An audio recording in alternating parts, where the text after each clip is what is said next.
Show 1050, Black Knight 635, Lack of Reason 1360, Mapley Heights $4, Foxhill 965, down to Tristark 580.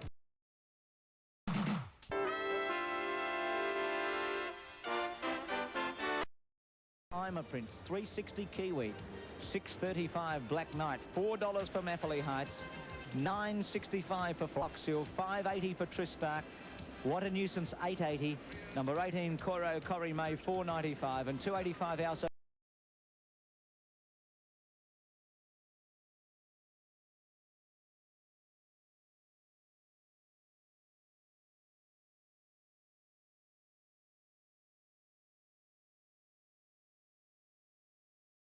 Just to be here at Flemington today. I'm going for Mapley Heights. I'm sticking with Mapley Heights, but I've definitely had a bit each way on Hay at around 66 to 1 and 80 to 1 we got each way here. We've been with the Lee family, all the family down from Sydney, and they're very confident, particularly now with the track being on the wet side. So they're very confident. But it is a sensational day here. And Phil, as you say, they're betting big odds about those horses, Dwinette's Girl and what have you. Let me tell you, there are a few bookmakers would like to take your money. You can tell by the look of the Three Musketeers here. They've been having a great week here.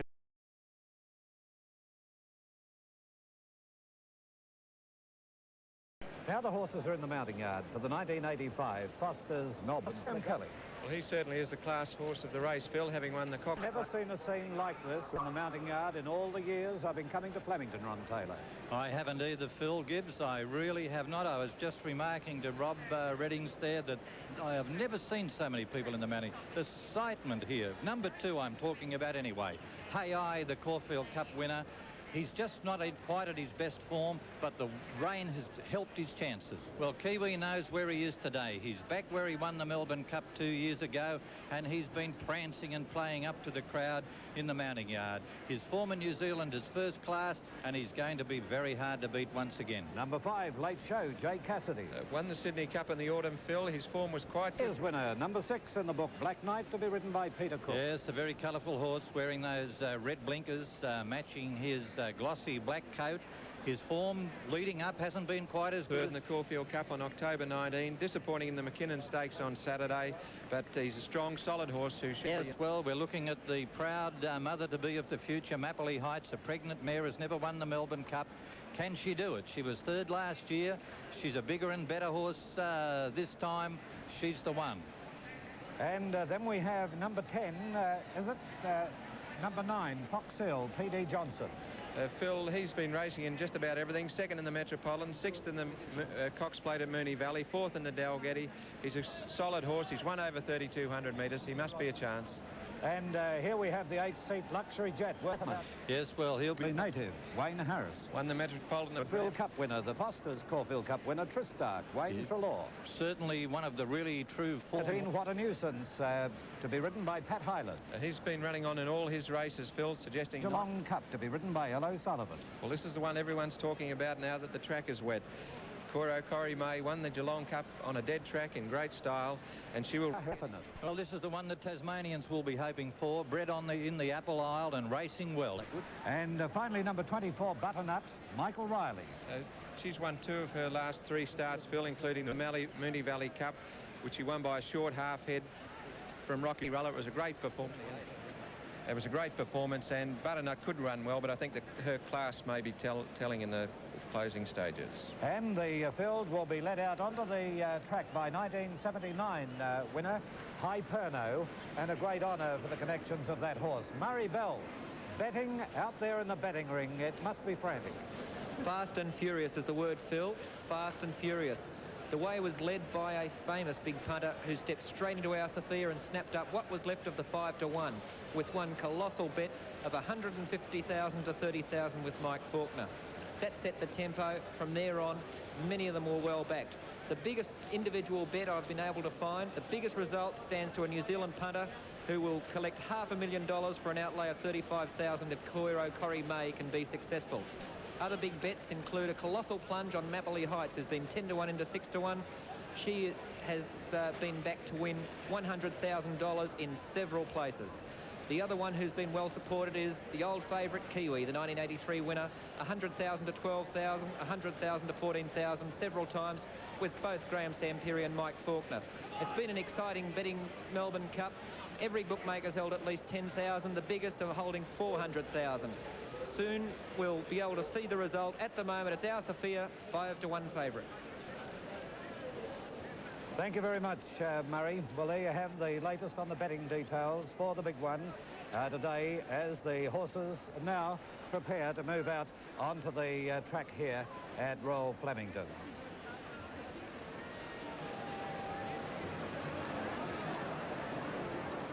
Welcome to Melbourne, the southernmost city on the Australian mainland and home of the Melbourne Cup, Australia's richest horse race.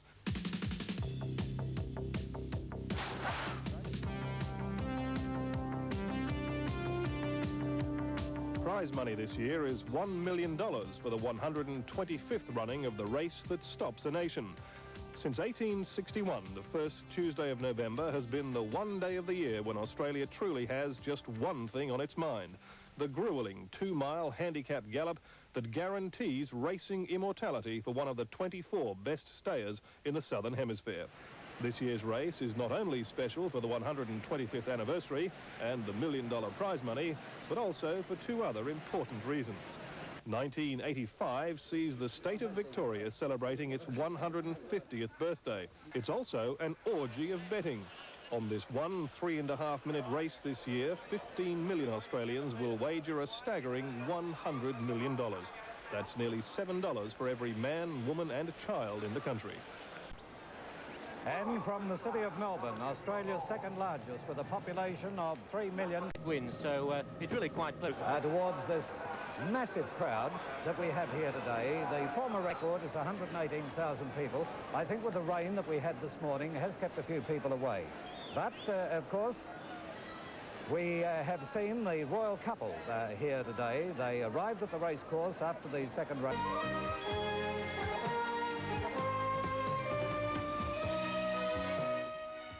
Big race, time to start in a little over 2 minutes. We have the helicopter up there, and that is looking down onto this huge audience here at Flemington today. This is the best lineup we've seen for many years, and we have the quality horses right through the field here. We can see what a Nuisance going in with our boyfriend. Past Melbourne Cup winners in Kiwi and Black Knight, they certainly add to it. The mighty Tristram, and of course our Sophia. But it's a superb view from here, one of the great starts in the world of racing at the top of the straight here at Flemington. Not quite at the top, of course, at about the 900, and the runners are coming in. So I'm about to get onto the headsets, Phil. Lack of Reason's coming in. Des Spain is with me, and there's Kiwi. And what a performance in 1983. Yes, I wonder will we see the same again. Everybody says he's as good as he was before, but I don't know about that. But only time will tell. In about another 5 or 7 minutes we'll really know what's going on, because there he goes in to do battle with the other 22 runners. Now, Sir Zephyr coming up. I'm a Prince and Late Show, a couple of the last. There's Sprightly Native, who won the Metropolitan at Randwick. There'll be a mighty roar as the gates crash open here. Late Show behind the line with I'm a Prince. Foxhill stands well. There's I'm a Prince. Brent Thompson. English viewers know him very well. Great jockey. Rode 70 winners in England and Europe this year. Never won a Melbourne Cup. Maybe today's the day. The Foster's Melbourne Cup. Late Show in. They look to be set. Wait for the light. It's on. Ready. Stand well. Late Show missed it. I'm a Prince missed it badly by 3 lengths. Don't know if Thompson wanted to do that. Tristram was away pretty well near the inside, showing good speed in the early stages. Feed away with Rising Prince. Our boyfriend showing speed. We expected him to with Butternut, KOIRO, Corrie, May. Black Knight much closer today. Silver Award went to the fence with Under Oath. Further back in the field, Twinetzgill on the inside. Foxhill behind it. Lack of Reason's moving up to be about 5th. Outside of it, Dusky Legend, Sir Zephyr wide. White's got our Sophia 3 off the fence. What a Nuisance inside of it with Mappley Heights, Sprightly Native. AI back 5th last. Behind it now Sprightly Native with I'm a Prince. Second last Kiwi, and Late Show's last of all. At the judge the first time, not going all that quickly. And it's our boyfriend, a length and a half to Butternut. Rising Prince the fence. Lack of Reason 3 wide. Corrie May in the centre. On the fence, Feet Awar, a length and a half to Under Oath, and then Dusky Legend. Tristark inclined to pull. Trelaw wants to get off the fence. Black Knight, Zephyr. Then Silver Award, TRIPSACUM the outside. A length further back to Dwanette's Girl on the inside of Fox Hill. Our Sophia's got about 7 behind her. She's the favourite. What a Nuisance in front of her, 2 lengths to Hay Eye. A length I'm a Prince the Fence, 3/4 Sprightly Native. A length away then to Mappley Heights, who's third last, second last late show, and Kiwi's last of all. 1900 out in the cup. Our Boyfriend a length. Rising Prince is having a nice run. He looks like he might come off the fence. Butternut third, Corrie May the grey, then Lack of Reason. 5 lengths to Feet Awar as they start to accelerate. Then Dusky Legend Under Oath. Black Knight midfield. Tristark's had a beautiful run. 3 lengths to Zephyr, a length and a half to Annette's Girl Silver Award. TRIPSACUM next from Fox Hill on the outside of What a Nuisance. 2 lengths Our Sophia ridden along. A length to I'm a Prince on the fence, 1 to Hay Eye. 4 lengths Mappley Heights, Sprightly Native, 2 lengths Late Show. Kiwi 4 lengths away. Kiwi's giving Our Boyfriend about 40 lengths at the 1400. Our Boyfriend led a length to Rising Prince the outside. Corrie May the rail at the 1200. Then Butternut, 3 lengths to Lack of Reason. Feet Awar on the fence. 2 lengths Under Oath. Black Knight being scrubbed up. Dusky Legend. Zephyr outside. Tristark improving. Then Silver Award. Dwanette's Girl further back from Fox Hill. TRIPSACUM, Our Sophia still with a big job to do. What a Nuisance in front of it. Further back on the field, I'm a Prince, Mappley Heights. 2 lengths away, Hay Eye. Late Show's way out of it. Kiwi still last on the turn. They come up towards the 600. Our Boyfriend, 3/4 to Rising Prince. 2 lengths to Butternut. Corrie May on the inside. Making a run is Lack of Reason around the outside. Black Knight starting to thread his way into the picture with Tristark, TRIPSACUM.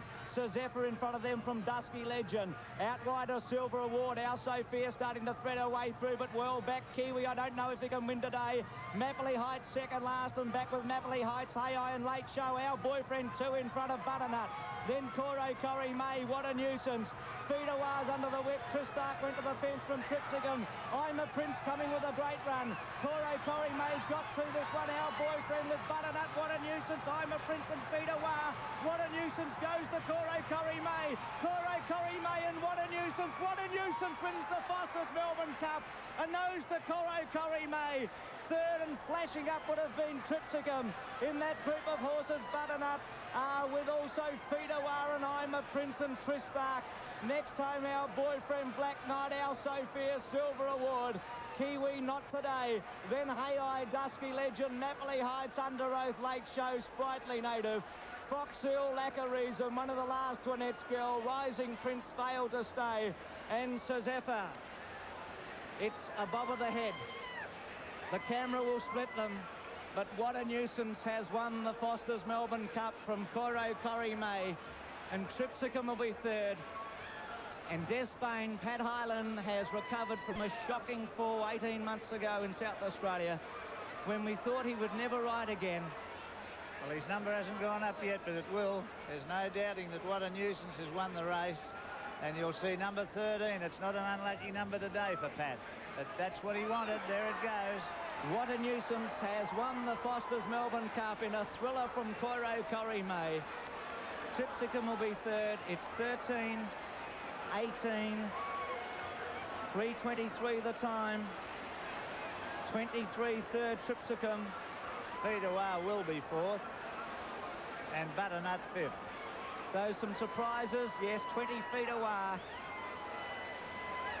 Butternut will be fifth. The time 3:23. And here's What a Nuisance with Feet Awar outside of him as Our Boyfriend was tiring. And I thought for a moment, Des, that Butternut was going to win the cup. Oh, yes. Well, it did look as though that was going to happen. But Pat Hyland, he got him out into the nice going. I reckon about 4 off the rails is the best going on the track today, and that's where he is. And you can bet he's already had a bit of a look prior to this race. And there he is, a great stayer. He's one of the horses that has won a 2 mile at 3,200 metres. Same as Corrie May, she'd done the same. TRIPSACUM's was a great run, you know, because he's 2 mile, he's just missed. And What a Nuisance has just won from Corrie May, TRIPSACUM, Feet Awar and Butternut. Lloyd Williams, the part owner of What a Nuisance, won the cup with just a dash.